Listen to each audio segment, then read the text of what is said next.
Et nous recevons ce soir l'expert en franchise internationale. Bonsoir, Bachem Mihobi. Bonsoir, Monsieur Drarni. Alors, vous avez participé à cette rencontre algéro-américaine pour expliquer un peu la franchise. Alors, expliquez-nous en quelques mots ce qu'est exactement la franchise, parce qu'on a l'impression que ce qui se passe en Algérie, ce n'est pas vraiment de la franchise. En toute franchise. Enfin, il ne faut pas dire que la franchise n'existe pas en Algérie, mais elle est mal encadrée juridiquement et mal encadrée de façon bancaire. C'est-à-dire que s'il y avait une législation qui reconnaissait le contrat de franchise, ça permettrait à la Banque centrale de rapatrier les redevances aux franchiseurs. Et sans redevances qui peuvent être rapatriées pour le franchiseur, les franchiseurs sérieux penseront 10 fois avant de rentrer en Algérie. Et ça, c'est un handicap énorme pour promouvoir la franchise en Algérie. Et vous pensez que ce qu'il y a aujourd'hui, ce sont des véritables marques franchisées, ou est-ce que c'est une autre manière de faire de la franchise? Est-ce que les règles de la franchise en Algérie sont respectées?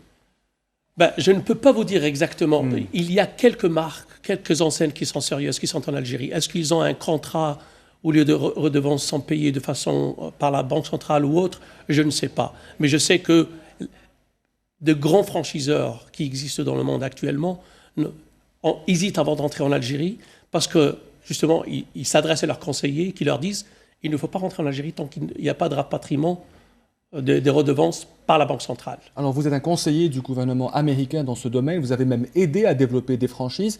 Est-ce que c'est réellement aujourd'hui un outil important dans l'entrepreneuriat? C'est non seulement un outil important dans l'entrepreneuriat, c'est indispensable que le marché algérien s'ouvre à la franchise parce que ça donne un visage moderne d'un pays. C'est-à-dire que vous allez au Maroc, que vous allez maintenant en Tunisie. On a conseillé les Tunisiens dernièrement, ils ont ouvert le marché à la franchise. Que vous allez en Égypte, que vous allez dans les pays du Moyen-Orient, ils ont tous ouvert le marché à la franchise. Et quand vous entrez en franchise, vous entrez dans la modernité. Et c'est très important que l'Algérie donne ce visage.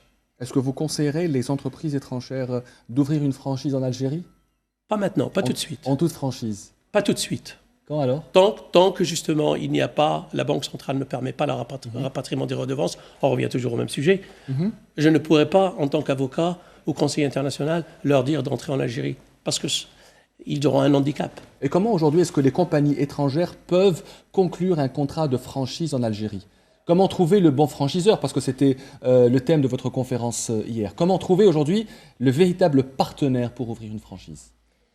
Premièrement, avant de parler du vrai partenaire, il faudrait d'abord comprendre qu'est-ce que c'est que la franchise. Oui. La franchise, c'est d'abord un concept qui est développé par le créateur du concept. Il crée une enseigne, il crée une marque, il crée un savoir-faire.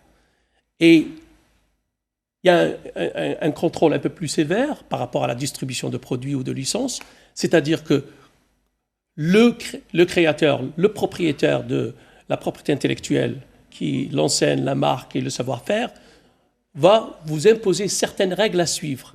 Et en vous transférant ce savoir, vous êtes obligé de lui payer des redevances et des droits d'entrée.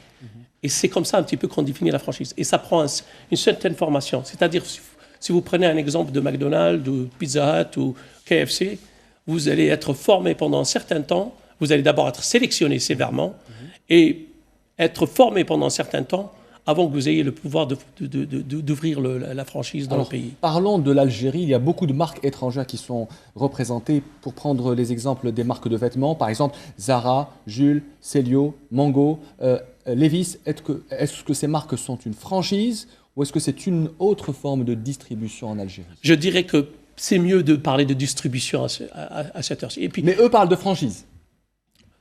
Mais ils peuvent parler de la franchise, mais la définition de la franchise, elle est beaucoup plus concrète. Et c'est quoi la différence avec le mode de distribution alors? Le mode de distribution, c'est au niveau primaire, il n'y a pas de contrôle. Je vous envoie des produits que vous écoulez chez vous, mais vous n'êtes pas obligé de les écouler dans un magasin précis, avec un décor précis, avec un service précis. Donc la distribution, elle est plutôt à la base. Licence, je vous donne un moyen de mettre sur un pullover une enseigne, une marque, que vous allez écouler chez vous, donc il y a un peu plus de contrôle. La franchise, c'est beaucoup plus rigoureux. C'est-à-dire que vous êtes obligé non seulement d'être formé, mais aussi de suivre certaines règles et vous allez être supervisé. Quels sont les avantages aujourd'hui pour une franchise en Algérie? Est-ce que c'est rentable d'ouvrir une franchise en Algérie, que ce soit pour le franchiseur ou pour celui qui offre sa marque aujourd'hui? Est-ce que c'est rentable? Quand on parle de rentabilité, il faut faire attention. C'est-à-dire qu'il faudrait que le franchisé soit très bien sélectionné, que ce soit le bon franchisé, que ce soit la personne qui a l'expérience dans le domaine ou qui a les gestionnaires qui sont expérimentés dans le domaine et qui a les fonds. Et quand il s'agit de restauration, par exemple, qui ont le bon emplacement. Sans cela, ils ne réussiront pas. C'est-à-dire, ce n'est pas parce que vous avez une franchise que vous allez réussir. Il faut d'abord être le bon franchisé. Et il faut aussi sélectionner le bon franchiseur. Voilà. Le bon franchiseur, c'est le franchiseur qui est rodé, qui a fait ses preuves, avec lequel vous allez faire moins d'erreurs parce qu'ils ont déjà fait les erreurs. Et la manière de sélectionner le franchiseur, c'est de savoir combien d'unités ils ont, parler aux franchisés, comment ils ont formé les franchisés. Donc, il y a tout un processus à suivre.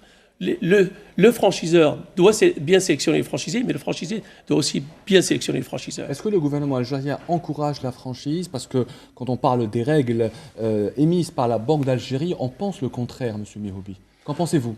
Moi, je pense, quand on est de l'extérieur et on voit l'Algérie dans le domaine de la franchise, on pense que ce n'est pas encore un environnement propice pour la franchise.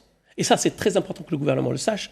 Si on n'ouvre pas la porte à la franchise, on n'a qu'à regarder ailleurs. D'ailleurs, on n'a qu'à aller en France. Tout le monde pensait au début en France, en 75, 72, que McDonald's allait défigurer la gastronomie française. Ça n'a jamais été le cas.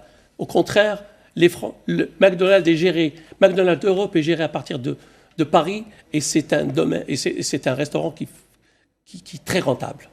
Merci beaucoup, Bachir Mihoubi, d'avoir répondu à nos questions. Vous êtes expert en franchise internationale. Vous étiez à Alger pour participer à cette conférence.